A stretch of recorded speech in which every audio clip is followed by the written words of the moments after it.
big show in London. So it's a revival of Stardust and it's the first time such a big show is happening. So Kumar ji, आपको कैसा लगता है Stardust के साथ associate होके? Mic दीजिए। बहुत अच्छा लग रहा है। फर्स्ट टाइम ये शुरू से आगे बोलते ही जा रहा हूँ स्टारडस्ट के साथ। डेफिनेटली हम लोग बहुत एक्साइटेड हैं और वहाँ पे शो करेंगे, धमाल करेंगे, मज़ा करेंगे और बहुत ही अच्छा शो होगा वहाँ पे, क्योंकि अलका जी और मेरा जो गाने हैं वो बहुत सारे गाने हैं, आप लोगों को मालूम है, डुएट्स बहुत सारे सुपर डुपर हिट है, तो नेचुरली स्टेज पे बहुत कंफर्टेबल फील करते हैं हम लोग, मज़ा करके गाते हैं, तो I think very excited. Alka ji, आप कभी आपने लंदन में काफी shows I'd like to first of all wish Stardust all the best और मुबारक देना चाहती हूँ, congratulations on this new venture and honored and it's a pleasure to be part of the opening the inaugural concert which they're doing in London. आप जी, first time Stardust is doing this. आपने कुमार जी के साथ बहुत सारे गाने करे हैं. You have also been the voice of lot of actresses. Personally, I remember जूही की काफी फिल्मों के गाने आपने गाए हैं. आजकल ऐसी कोई एक्ट्रेस है जिनके गाने आपको लगता है आपको गाने चाहिए, या आजकल के जो सिंगर्स हैं they are not so identifiable with actors. What do you say? Well, we used to sing when we used to do playback for a particular heroine. पूरा जो एल्बम था उसमें एक ही वॉइस होती थी. सपोज इससे कुछ होता है और राजा हिंदुस्तानी और रेफ्यूजी और क़यामत से क़यामत तक एक हीरोइन पर एक आवाज. सो एक वो आइडेंटिटी बनती थी. You know, the entire album belonged to 2 or 3 max 3 singers depending on which character they were singing for. Nowadays there is a trend whereas every song has a different voice and people believe कि वो variety मिलती है ज़्यादा अगर अलग-अलग आवाज़ें use करें, but इस चक्कर में आइडेंटिटी लूज हो जाती है. कहीं एक चेहरे पर एक आवाज़ में एक गाना गाया, फिर दूसरी आवाज़ में दूसरा गाना गाया, तीसरी आवाज़ में तीसरा गाना गाया. It doesn't make sense to me.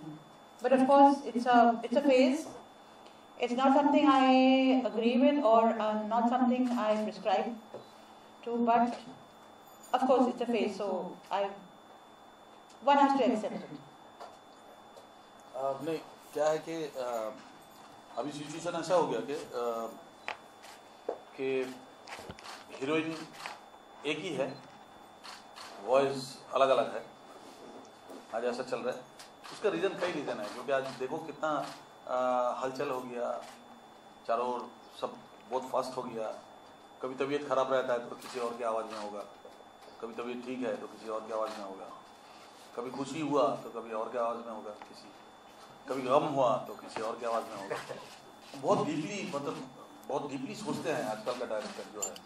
सो ये एक मजाक बन के रह गया आज के ज़माने में. आप क्या क्वेश्चन करना चाहते थे? दूसरी चीज़ है, मैं सुन रहा था लिरिक्स को लेके काफ़ी जो पुराने किसी भी हालत में एक्सेप्टेबल नहीं. कैसा लगता है आपको जो पहले के गाने आपकी आशिकी के जब गाने थे, आप सही कह रहे हैं, वो गाने आज तक लोगों को याद है, मेलोडी, लिरिक्स, आवाज़, और उसके बाद आज की आशिकी आई, उसके भी गाने अनफॉर्चुनेटली बहुत सुपर हिट हुए हैं, लेकिन कई फिल्मों के गाने ऐसे हैं जो लिरिक्स भी फील किया रही क्या हो रहा है. आपको कैसा लगता है जब आप इस दौर के गानों को सुनते हैं? कुछ गाने आपको शायद मुझे इतना अच्छा लगता है ना, मैं बता नहीं सकता. ये जो वल्गर वर्ड्स आते हैं तो मुझे बड़ा अच्छा लगता है. ये जो चीज़ हम दोस्तों में बात करते हैं, जो चीज़ हम घर में छुप के करते हैं, वो सब चीज़ बाहर लोगों के सामने, कितना अच्छी बात है ये. मैं इस चीज़ को किसी भी हालत में एक्सेप्ट नहीं करूँगा. म्यूजिकली अगर कुछ गड़बड़ है, ठीक है, म्यूजिकली चेंज हो रहा है, बहुत अच्छा लग रहा है. म्यूजिकली चेंज हो रहा है, जो भी हो रहा है, चाहे वो पंजाबी हो, चाहे वो वेस्टर्न म्यूजिक को चोरी करके हो, जो कुछ भी हो, चलो एक्सेप्टेबल. लेकिन लिरिकली जो वल्गरिटी, विजुअली एंड लिरिकली जो चीज़ शुरू हो गया अभी, इसमें ये डायरेक्टर या समहाउ हीरोज ऑल्सो सबका इंटरफेरेंस होता है। वो बोलता है कुछ ऐसा गाना दीजिए ना जिसमें पब्लिक के रोते खड़े हो जाए और कूद खड़े हो जाए। तो अभी पता नहीं वो क्या क्या बोलना चाह रहा है उसमें, बट ये जो इंटरफेरेंस की वजह से ये नेक्स्ट जनरेशन या बच्चे, हमारे जो बच्चे होंगे, हर एक का, बहुत सारे लोगों का यहाँ पे बच्चे हैं छोटे छोटे, ये लोग क्या गाना सुन के बड़े हो रहे हैं और क्या गाना सुन के ये बड़े जब होंगे और जब रास्ते में जाएंगे। मेरे को लगता नहीं है कि 12 साल की उम्र में कोई लड़की को आप घर में बांध के रख सकते हो। इस तरह के गीत अगर सुनते रहेंगे, आप 12 साल के लड़का को भी आप रोक नहीं सकते हो वो कुकाम करने के लिए। तो ये जो चीज़ें हैं इसको रोकना चाहिए। लिरिक्स के बारे में मैं किसी भी हद पे एक्सेप्ट नहीं करूँगा। लिरिक्स को पावरफुल करना ही पड़ेगा, भले म्यूजिक में जो चल रहा है वो चलने दो, नो प्रॉब्लम, बट लिरिकली ये पावरफुल होना चाहिए। एक मैसेज सोसाइटी में जाता है, एक पॉल्यूशन सोसाइटी में फैल रहा है जिसका असर हम सारे इंडिया का जो टेलीविजन चैनल खोलने से, जो न्यूज़ चैनल खोलने से जो दिखता है हमको रोज का। आपको लगता है कहीं ना कहीं लिरिक्स, कहीं ना कहीं हम लोग, कहीं ना कहीं हमारे बॉलीवुड में डाली है उसका असर। एक गाना था रास्ते पे जा रहा था, आप रास्ते की बात कर रहे हैं, उसमें खराब, उसमें कितनी मस्ती थी। हाँ मस्ती था, lot of fun. I think आप दोनों का ही गाना था। हाँ, and why don't you sing that song, 2 लाइनें उसकी। अच्छा, रास्ते से जा रहा था, आपने बात की कि तो रास्ते से जा रहा था। तो आप लोग हमने इस गाने की बात इसलिए की ताकि हमको गाने को बोल सकें। बात इन्होंने शुरू की रास्ते ताकि तो आप लोग हमको प्रोग्राम करने के लिए लाए हैं। चलिए, अच्छी बात है। शो आज भी हो रहा है, उस दिन भी होगा। बिल्कुल बिल्कुल। वो गाना ऐसा था, मैं तो रास्ते से जा रहा था, मैं तो भेलपूरी खा रहा था, मैं तो लड़की घुमा रहा था, रास्ते से जा रहा था, भेलपूरी खा रहा था, लड़की घुमा रहा था, तुझको धक्का लगा तो अच्छा धक्का के जगह मिर्ची आ गया, तुझको मिर्ची लगी तो मैं क्या करूं, तुझको मिर्ची लगी तो मैं क्या करूं। मैं तो रास्ते से जा रही थी, मैं तो आइसक्रीम खा रही थी, मैं तो नैना लड़ा रही थी, रास्ते से जा रही थी, आइसक्रीम खा रही थी, नैना लड़ा रही थी, तुझको मिर्ची लगी तो मैं क्या करूं, तुझको मिर्ची लगी तो मैं क्या करूं, तुझको धक्का लगा तो मैं क्या करूं, तेरी नानी मरी तो मैं जाने दो।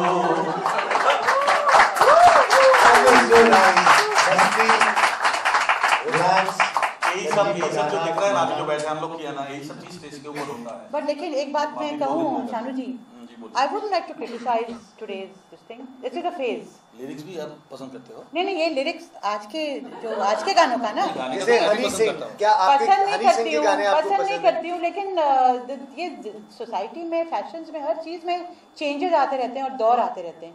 ये एक दौर आया है इस तरह का, होपफुली इट विल पास सून।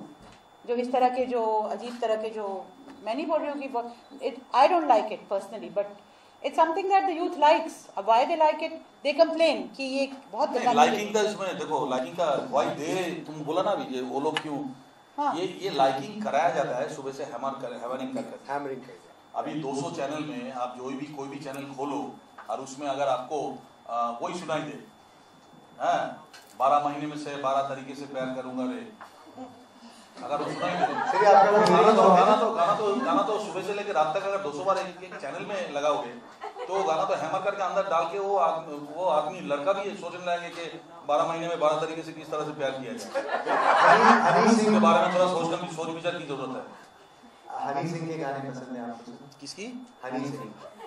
बहुत अच्छा, लुंगी डांस कितना अच्छा गाना है, कितना सरगम है उसमें, कितना मेलोडी है। लेकिन एक बात है, हनी अगर कोई मशहूर होता है किसी वजह से, उसमें कुछ तो होगा जो लोगों को पसंद आए। अब क्या है वो पता नहीं, हमको समझ में नहीं आ रहा क्या यही पसंद तो बात है, यही तो बात होगा है ना। मीडिया है तो हिट है।